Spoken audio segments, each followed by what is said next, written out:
बात मनल न कइलू सगाई हो, जन मरबा में दिहलू रोआई हो। सुन खाके तू कसम कह यार के, का तू दिले नहीं खू अपना भतार के। मिले मंगल सूत्र आइलू उतार के, का तू दिले नहीं खू अपना भतार के।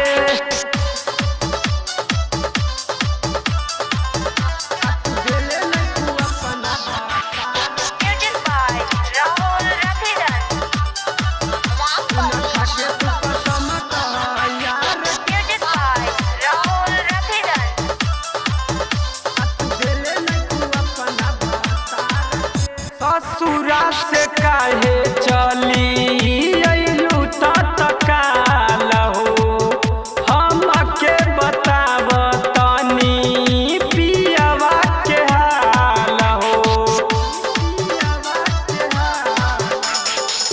ससुरा से काहे चली अइलू तत्काल हो, हमके बताव तनी पियवा के हाल हो। रहे तोहर हमरो आस हो, तब तुर देलू काहे विश्वास हो। झूठे अवतारू से नूरा उतार के, का तू दिले नहीं खू अपना भतार के। सुन खाके तू कसम कह यार के, का तू दिले नहीं खू अपना भतार के।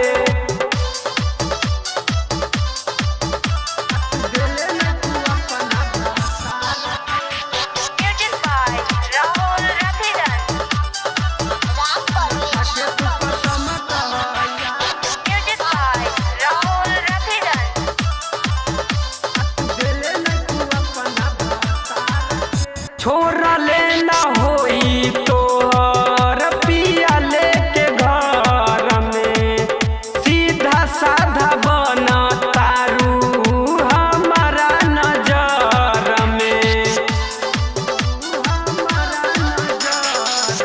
छोरा लेना होई तोहर पिया लेके घर में, सीधा साधा बन तारू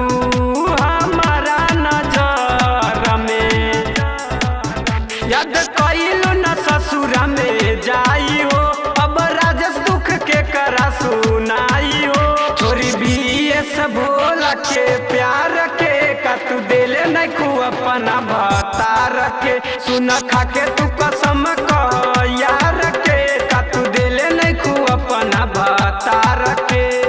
DJ Rahul Remix